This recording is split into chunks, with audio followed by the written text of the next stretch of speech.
So dito banda wala pa po, hindi pa po siya nakakabitan ng girders, pero pwede na po yata ito kabitan mga siguro sa pagpasok po ng bagong taon. Ito na po yung gagawin nila, no, mga ka-walker. So ito yung itsura dito ngayon.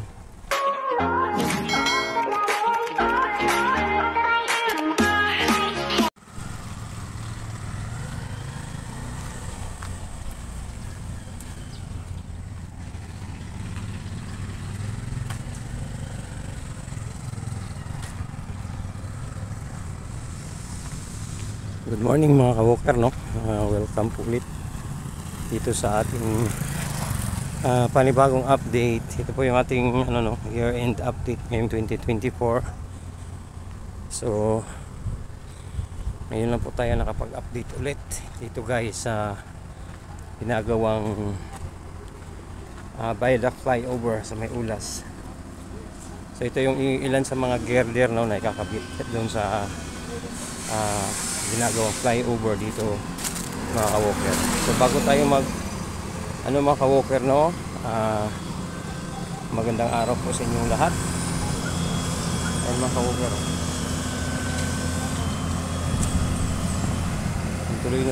tuloy pa rin yung trabaho dito mga ka-walker, no.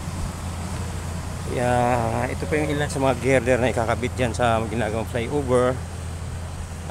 Bali itong flyover na to is connected po dun sa ating bypass, bypass naman sa ating coastal road. Yan mga walker. So mga ilang buwan din na hindi tayo nakapunta dito, makabalik dito. So ngayon nandito po tayo ulit para po makapag-update. Excuse me mga ka-walker. So medyo mainit. So ito na yung itsura dito ngayon, no? Kita nyo naman na medyo mabagal yung paggawa kasi mga ilang taon na din to hindi pa rin natatapos kasi nga po hindi natin alam, no, kung ano nga ba yung cause ng medyo delayed na trabaho. Kasi sa pagkakaalam ko kasi hindi lang ako sure kung medyo na-stop yata yung dito yung tawag dito, yung parang pundo. Correct me if I'm wrong mga ka-walker, no, pero yun yata yung pagkakaalam ko. Pero hanggang ngayon po parang ginagawa pa rin yung flyover dito para po magbigay daan sa pasikip po na daloy ng trapiko dito sa Davao City.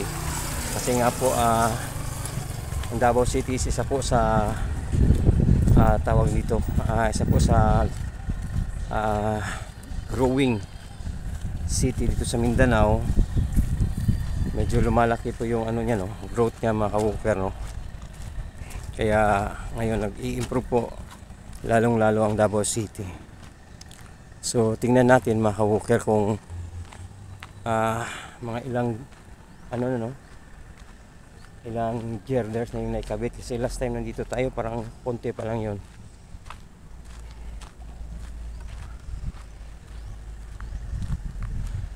Yan, medyo pa rin yung kalsada, medyo madumi pa din kasi nga po lilinisin nila ito pag natapos itong flyover. Kasi nga po itong lalim ito is gagamitin pa rin po, kalsada pa rin po siya para po sa mga hindi po papasok dun sa may coastal road. Yes po, kalsada pa rin po dito pa rin po ito yung ilalim. So ayan siya mga ka-walker. So ito yung pinakauna nating mga girders na naikabit dati, no, na na-update na natin. Ayan, sa unang pier po, ayan.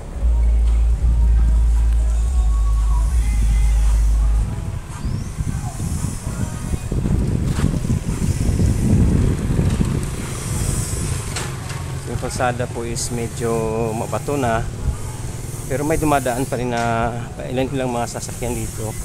Hindi nga lang para sa mga sasakyang malalaki, para lang po sa mga light vehicle po, gaya ng mga motor, tricycle, mga kotse, ganyan.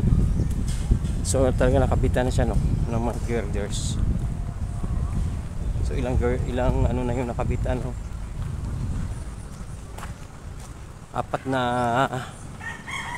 ano, no, apat na pier na po dito banda, mga walker. Hindi natin alam doon sa may dulo kung nakabitan din ba po.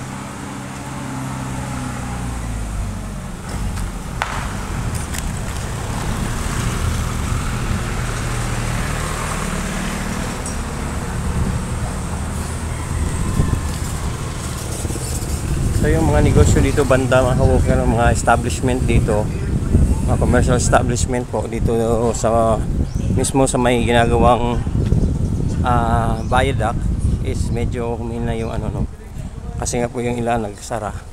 So hindi lang pala dito, no, mga ilang ano na pala,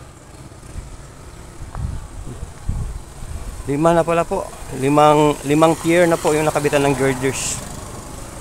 girder, mga ka-walker. Ayan, no. So formang ano na siya, no, formado na siya, oh. Hindi tibay. Ayan siya, mga ka-walker, oh.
Yan po, ilan po yan sa mga negosyo po nasara dito.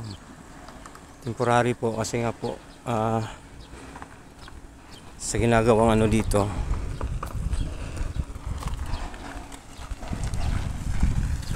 So dito banda wala pa po, hindi pa po siya nakakabitan ng girders, pero pwede na po yata ito kabitan mga siguro sa pagpasok po ng bagong taon. Ito na po yung gagawin nila, no, mga ka-walker. So ito yung itsura dito ngayon. Ayan siya.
So sa dulo po nitong ano po, ano po man, may mga ano po doon, may mga tawag dito, heavy equipment po na parang nagbubutas.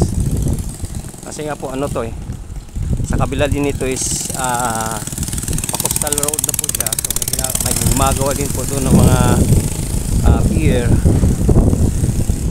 Kasi nga po para po magdugtong sa viaduct na to sa coastal road. So medyo ano, no, medyo napakadaming ano nito, pier.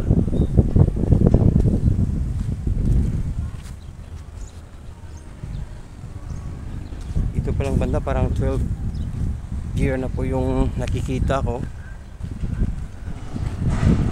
nakasali dun sa may papuntang ano, no? May papuntang Coastal Road mismo po mga ka-walker.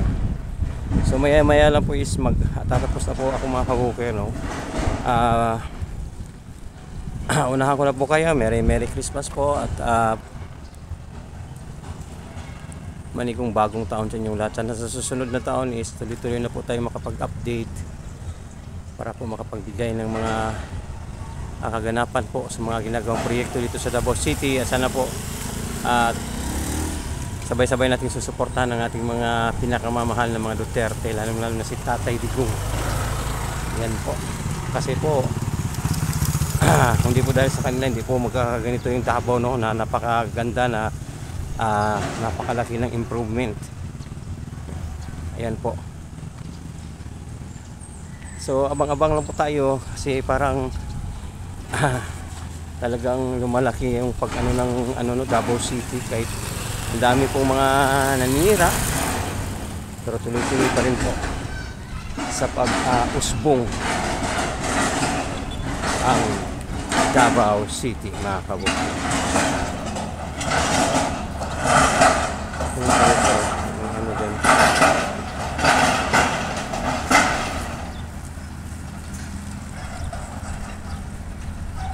So ayan mga ka-walker, hanggang dito na lamang po ang ating update dito sa ginagawang viaduct flyover dito po sa may Ulas, Davao City. Merry Christmas po and Happy New Year.